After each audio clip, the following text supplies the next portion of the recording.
बिस्मिल्लाहिर्रहमानिर्रहीम। अस्सलाम वालेकुम। आज हम इंट्रोडक्शन टू कंप्यूटिंग का थर्ड वीक का लेक्चर जो है उसको देखेंगे, जो कि है organization, computer organizations, computer for organizations. के computer different organizations like school, like banks, like business, किसी भी ऑर्गेनाइजेशंस में डिफरेंट वे में किस तरीके से वो वर्किंग करता है। कंप्यूटर नेटवर्क सर्वर्स जो होते हैं ये एक या ज़्यादा कंप्यूटर्स जो है उससे इंटरकनेक्ट होते हैं सर्वर के साथ, और ये एक सेंट्रलाइज्ड कंप्यूटर होता है जिससे काफ़ी सारे कंप्यूटर जो हैं वो इंटरेक्ट कर रहे होते हैं और उसको यूज़ कर रहे होते हैं और उसके डिफरेंट रिसोर्सेज को यूज़ कर रहे होते हैं। Multiple servers are called server frames. जब काफ़ी सारे सर्वर्स आपस में मिलते हैं उनको सर्वर फ्रेम्स कहा जाता है, जैसे कि गूगल है। जब काफ़ी सारे नेटवर्क्स आपस में मिलते हैं तो तो यानी कि 100 ऑफ अगर सर्वर्स को मिला दिया जाए तो उसमें सर्वर फ्रेम्स जो है वो बनता है। नेटवर्क सर्वर्स में flexibility of the different kind of task, इसलिए क्योंकि जो पीसी बेस्ड सर्वर्स होते हैं उनमें फ्लेक्सिबिलिटी जो होती है वो इसलिए होती है कि क्योंकि वो जनरल पर्पस मशीन होती है, जनरल पर्पस के लिए डिज़ाइन की जाती है। और फॉर एग्जांपल कोई यूज़र उसमें रिलाय कर रहा है ईमेल को एक्सेस करने के लिए, कोई उसमें अकाउंटिंग टास्क परफॉर्म कर रहा है, कोई वर्ड वर्ड प्रोसेसिंग को कर रहा है, कोई डेटाबेस की जॉब को मैनेज कर रहा है। तो यानी कि इसमें काफ़ी वेरिएशन होती है, फ्लेक्सिबिलिटी होती है टास्क को लेके जो यूज़र को दी जाती है, ठीक है? और इसमें user use the internet as a mean of connecting even if away from the office. कहीं पर भी अब जैसे पेंडेमिक था तो काफ़ी सारे लोग जो थे अपने वर्क प्लेसेस से दूर अपने होम प्लेसेस पे रहते हुए अपने टास्क परफॉर्म कर रहे थे with the help of this network server. और वो उससे कनेक्ट होते हैं, और समटाइम्स कोई ट्रैवल कर रहा है तो भी वो सेंटर लिंक होता है with the help of these servers, और वो अपना जो भी ऑफिशियल टास्क होता है वो उसको परफॉर्म कर रहे होते हैं with the help of this network. Main frames main frames की बात करें तो मेन फ्रेम कंप्यूटर्स जो होते हैं ये लार्ज ऑर्गेनाइजेशंस के लिए जो हैं वो यूज़ किए जाते हैं, जैसे कि इंश्योरेंस कंपनीज हो गई, बैंक्स हो गए, जहाँ पे काफ़ी सारे लोग जो हैं वो उसको एक ही डाटा को जो है वो डील कर रहे होते हैं in traditional main frame environment. मतलब उसमें जो है मेन फ्रेम ट्रेडिशनल जो एनवायरनमेंट है उसमें जो सब यूजर्स हैं वो उसके रिसोर्सेज को यूज करते हैं with the help of terminals and user की जो डिवाइस होगी हम उसको कहेंगे। और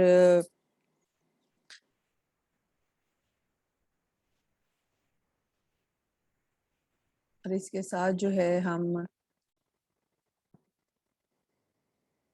तो जो टर्मिनल्स होते हैं वो भी दो तरह के टर्मिनल्स में हम उसको डिवाइड कर सकते हैं। एक जो होते हैं वो डम टर्मिनल्स होते हैं और एक जो होते हैं वो इंटेलिजेंट टर्मिनल्स होते हैं। अब इनमें क्या डिफरेंस है? जो हमारे पास फर्स्ट वन है डम टर्मिनल्स, उसको हम इनपुट आउटपुट डिवाइस के तौर पर यूज़ करते हैं। वो जस्ट एज अ इनपुट और आउटपुट जो होती है वो टर्मिनल्स उससे हम ले सकते हैं और उसको हम इस तरह यूज़ करते हैं। उसके बाद जो हमारे पास इंटेलिजेंट टर्मिनल आ जाते हैं, वो क्या करते हैं, वो प्रोसेसिंग भी परफॉर्म कर सकते हैं बट उसमें स्टोरेज नहीं होती, जिसके लिए वो मेन फ्रेम एनवायरनमेंट को यूज़ कर रहे होते हैं।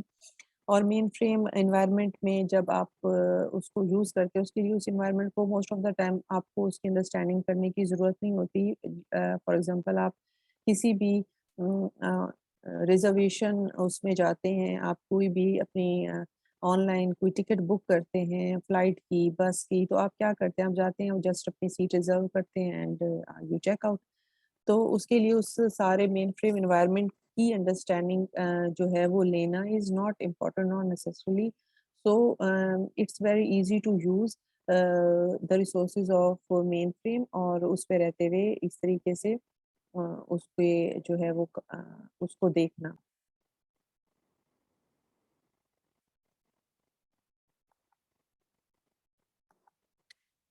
इसके बाद जी हमारे पास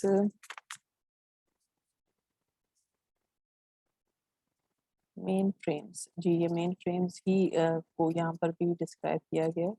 नेक्स्ट हम देखते हैं मिनी कंप्यूटर्स।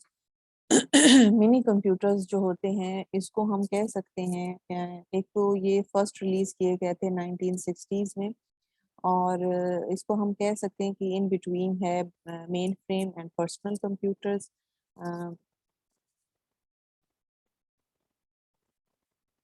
और इसको ही हम मिनी कंप्यूटर्स को हम मिड रेंज कंप्यूटर्स भी कह सकते हैं, ठीक है। और ये जो है मेन फ्रेम की तरह मिनी कंप्यूटर्स भी बहुत इनपुट्स और आउटपुट्स जो है वो मतलब ये काफ़ी ज़्यादा इनपुट्स आउटपुट हैंडल कर सकता है रादर देन कि पर्सनल कंप्यूटर जितनी डील कर रहा होता है।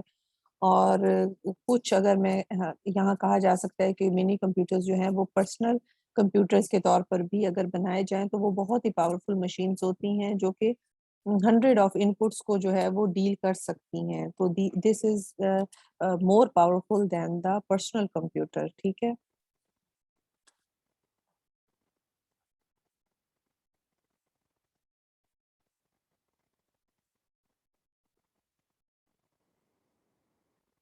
उसके बाद आ जाते हैं मिनी कंप्यूटर्स के बाद हमारे पास सुपर कंप्यूटर्स। सुपर कंप्यूटर जो हैं जी, ये बहुत ही मोस्ट पावरफुल कंप्यूटर्स इनको कहा जा सकता है। ये काफ़ी पावरफुल कंप्यूटर्स होते हैं और ये ट्रिलियन ऑफ कैलकुलेशन पर सेकंड पे ट्रिलियन कैलकुलेशन जो है वो परफॉर्म कर सकते हैं।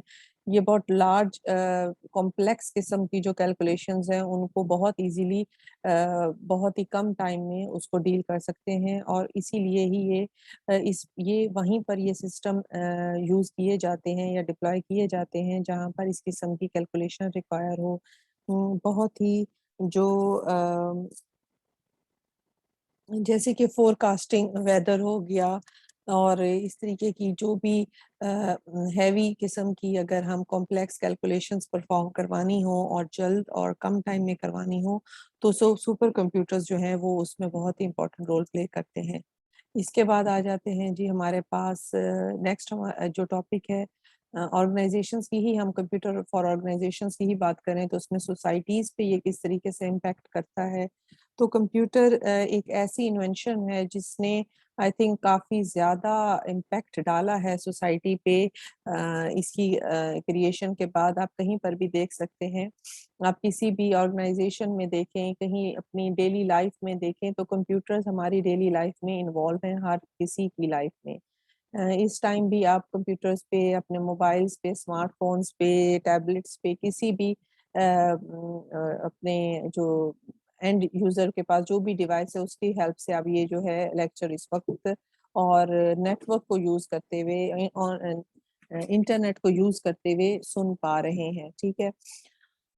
तो ये काफ़ी इम्पोर्टेंट रोल प्ले करता है ऑफ़िसेज़ में, स्टडीज़ में, daily life, business anywhere.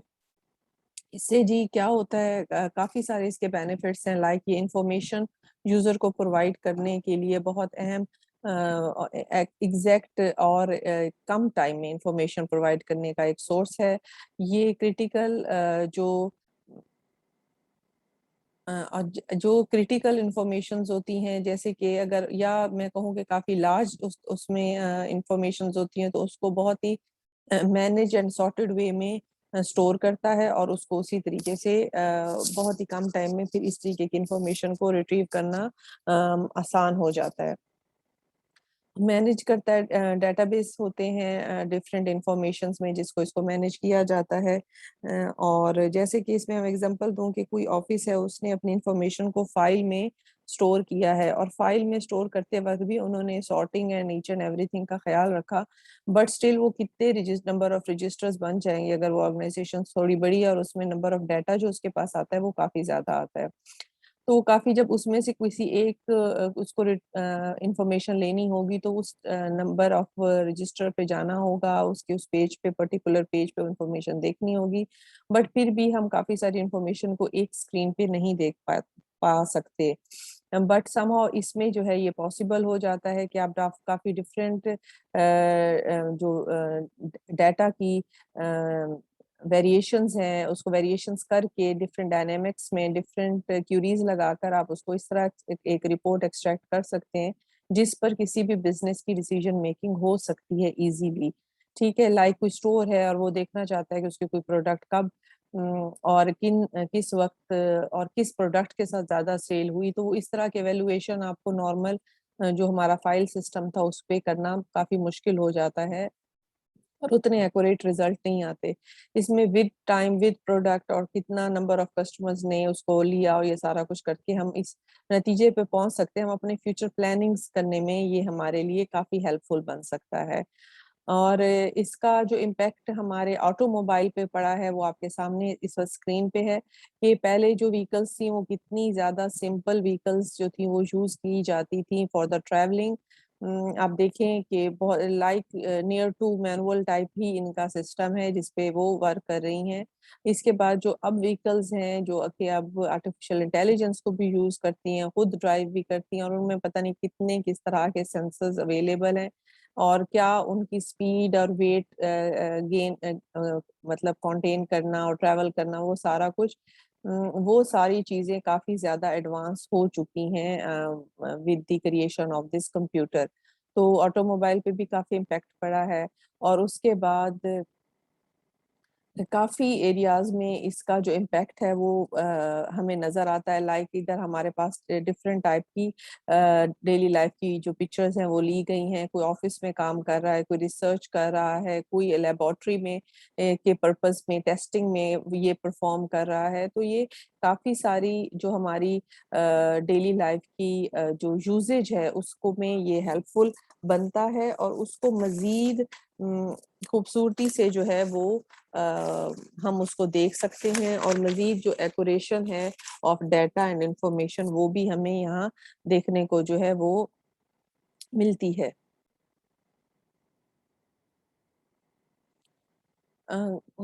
Home computer at home, many home have multiple computers. अच्छा जी, ये घरों में इसका क्या इम्पैक्ट पड़ा है वो भी हमारे सामने है कि हमारे अगर कुछ साल पहले देखें तब भी कंप्यूटर्स आ चुके थे जब इतने ज्यादा कॉमन नहीं थे, नॉर्मल इतनी नॉर्मली इतने इजीली एक्सेस में नहीं थे, तो लाइफस्टाइल काफी डिफरेंट था इंटरनेट की। अब देखिए हमारे घरों में अगर हम एक टेलीविजन की भी बात करें तो वो भी इंटरनेट पे मूव कर गया है। ठीक है, डिजिटल जो इंटरटेनमेंट है वो इन्वॉल्व हो गया है। कुछ साल पहले ये पॉसिबल नहीं था, हम टेलीविजन यूज करते थे for the entertainment purpose. Cables थी और इस तरीके से केबल्स को भी बैकएंड पे कंप्यूटर्स ही डील कर रहे होते थे, मल्टीपल चैनल्स वगैरह। बट फिर भी वो अगर उसको देखा जाए, अब कंपेयर किया जाए नेटफ्लिक्स और डिजिटल जो भी इंटरटेनमेंट हमारे पास है जो कि हम इंटरनेट की हेल्प से देख सकते हैं, इवन अपनी जो केबल कनेक्शंस हैं वो भी हम अपने इंटरनेट स्मार्ट टीवी के थ्रू हम उसको यूज करते हैं। तो डेली लाइफ में इसका काफी इम्पैक्ट है। कम्युनिकेशन की बात करें तो कम्युनिकेशन बहुत ही इसमें अब एक डिफरेंट वे इंक्लूड हो गया है, like emails, like video conferences या वीडियो कॉल्स एंड डिफरेंट। तो अब ये चीजें जो है वो डील करना और मैनेज करना एक उसका जो रुख है वो कंप्यूटर्स ने काफी डिफरेंट कर दिया है अगर इसको कंपेयर किया जाए कुछ टाइम पहले इसके साथ। और यहाँ पर है जी, computer are used for business, entertainment, school work, finance. Yes, इन तमाम चीज़ों में जो कंप्यूटर का यूज़ है वो काफ़ी ज़्यादा इन्वॉल्व है। स्टडीज़ को लिया जाए, स्कूल्स को लिया जाए, इंटरटेनमेंट की जैसे अभी मैंने आपसे बात की, टोटल उसका एक डायनामिक चेंज हो चुका है। बिजनेस में भी अब जो कंप्यूटर्स हैं वो इन्वॉल्व हैं। फाइल ट्रेडिशनल फाइल सिस्टम से हम निकल चुके हैं। छोटी छोटी शॉप्स में भी आप जाके गौर करते होंगे तो एक कंप्यूटर है, क्योंकि उससे उनको डाटा मैनेज करना काफी आसान हो जाता है। जिससे पहले उनको जो लिखने पड़ते थे खाते वगैरह, रजिस्टर और ये सब कुछ मल्टीपल फाइल्स मैनेज करना पड़ती थी, इन्वेंट्री के लिए अलहदा और डेली ट्रांजैक्शंस के लिए अलहदा और जो उधार खाते वगैरह अलहदा। तो अब वो सब चीजें एक ही विंडो में उनको एक क्लिक पे सब चीजें डील हो रही होती हैं। तो that is much easier for that to use. तो वो सिंपल सॉफ्टवेयर को यूज करते हुए इन तमाम सहूलियात को जो है, आप कोई भी जो बिजनेस है वो उसको यूज करता है। तो मतलब ये हमारी जो डेली लाइफ है उसमें इसका इम्पैक्ट काफ़ी है, एजुकेशन में काफ़ी है। लाइक अब जैसे पैंडेमिक था तो हम टोटल इस पे ही मूव कर गए थे। अगर इसके अलावा भी आप देखें तो हमारे पास अब रिसर्च जो है विदाउट इसके, पहले रिसर्च के क्राइटेरिया डिफरेंट थे, स्टडी के डिफरेंट थे। लोग लाइब्रेरीज में जाया करते थे, वहां जाके बुक्स ढूंढा करते थे, फिर बुक्स में से कुछ मटेरियल नोट डाउन किया करते थे, पढ़ा करते थे। एक सेटअप था लाइब्रेरी का, जो है सेटअप हुआ करता था। बट अब वो तमाम जो सेटअप है वो मूव हो चुका है डिजिटल लाइब्रेरी पे। लाइब्रेरीज अब भी हैं, अब आपके वन क्लिक पर आपके पास अवेलेबल है notes, books, each and every information which you want to get from the computer with the help of these computer। Small businesses में ये भी मैं आपको ये सारी चीजें बता चुकी हूँ कि मेक बिजनेस मोर प्रॉफिटेबल हो सकता है। कैसे हो सकता है कि अब हमारी जो ट्रांजैक्शंस है वो हमारे सामने, हमारे बिल्स, अकाउंट्स, इन्वेंट्रीज हमारे सामने होती है कि क्लिक पे, और हम उसको इजीली जो है देख पाते हैं। अब यहाँ पर ये छोटा सा एक सॉफ्टवेयर, एक ये भी काफी पुरानी इमेज है, अब की नहीं है। अब इससे इन्वायरमेंट थोड़ा सा डिफरेंट बना दिया जाता है और इजी बना दिया जाता है और कलरफुल सा होता है। इसमें आप देखिए तो यहाँ पर कंपनी क्या है, कस्टमर कौन से, वेंडर्स, एम्प्लॉयज, बैंक, मतलब ईच एंड एवरी डाटा जो है इस एक विंडो पर उस बिजनेस ओनर को मिल जाता है। तो ये काफी इजी रह जाता है ओनर के लिए उसको मैनेज करना। इंडस्ट्री में भी इसका जो यूज है, और फिर इसमें डिजाइनिंग का जो जिक्र किया गया है। अब आप देखिए कि जो डिजाइनिंग पहले की जाती थी और अब की जाती है उसमें फर्क है। Like digital prints, digital designing जो है वो इन्वॉल्व है with the help of these computers. Government जो है वो भी इससे काफी सारे जो है वो बेनिफिट्स लेती है, ईज क्रिएट होता है। अब पुलिस ऑफिसेज में कोई एफआईआर वगैरह हो या कोई इंफॉर्मेशन हो, किसी का कोई पुलिस रिकॉर्ड ट्रैक करना हो, तो ये चीजें आसान हो जाती हैं कंप्यूटर की हेल्प से। चीजों को, टैक्स कलेक्शन हो गई, उसकी कैलकुलेशन हो गई, एक्सपेंस क्या है, ये सारी चीजें जो है गवर्नमेंट भी जो है वो इनको बड़े इजीली इजी हो गया है उनको अपने डाटा को मैनेज करना। Computer in health care, health care में अगर आप देखें तो टोटल ही हमारा जो मुझे लगता है मेडिकल जो है वो कंप्यूटर्स पे बेस्ड हो गया है। अब आप जिस भी डॉक्टर के पास जाते हैं उसके पास कोई ना कोई ऐसी जो है वो मशीन अवेलेबल होती है जो उसके प्रोफेशन को सपोर्ट कर रही होती है, और उसकी फील्ड, प्रोफेशन तो नहीं इज द राइट वर्ड, उसकी जो स्पेशलाइजेशन होती है उसको सपोर्ट कर रही होती है। लाइक अगर कोई हार्ट स्पेशलिस्ट बैठा है तो वो उससे related different type of ECG and different type of machine जो है वो उसके पास होंगी, और वो उससे आपकी टेस्टिंग वगैरह परफॉर्म करके, या नहीं भी होंगी तो वो आपको टेस्ट रेकमेंड करेगा, और आप वो टेस्टिंग परफॉर्म करके जो है वो उसकी बेस पे, उनके रिजल्ट्स पे जो ट्रीटमेंट है वो स्टार्ट किया जाता है। इसी तरीके से अगर बात की जाए स्किन के हवाले से, तो उसपे भी काफी सारे इस तरह की कंप्यूटर्स इन्वॉल्व हैं, स्क्रीन इन्वॉल्व हैं, जिसकी हेल्प से जो है वो मेडिकल फील्ड या जो डॉक्टर्स को सही डायग्नोज करना और पेशेंट की केस से सही डील करना जो है वो आसान हो गया है। रिपोर्ट्स आप देख लें, टेस्ट आप देख लें, ये तमाम चीजें जो हैं वो अब हम ईसीजी करवाएं, हम एमआरआई करवाएं, एक्सरे करवाएं, अल्ट्रासाउंड करवाएं, हम टेस्ट जो ब्लड टेस्ट होते हैं डिफरेंट टाइप के, वो तमाम ये सारी चीजें मेडिकल फील्ड भी इससे काफी इसका इम्पैक्ट पड़ा है उधर, और काफी जो है चीजें वो डिफरेंट हुई हैं अगर मैं प्रीवियस उसकी इन्वायरमेंट की बात करूँ। तो it's all about our today's lecture. आप आई होप इट्स क्लियर। आप इसको, इसके मेन टॉपिक के नीचे इसकी जो भी सब टॉपिक्स हैं उसको देखिए और इसको तैयार कीजिए। Thank you so much. Allah.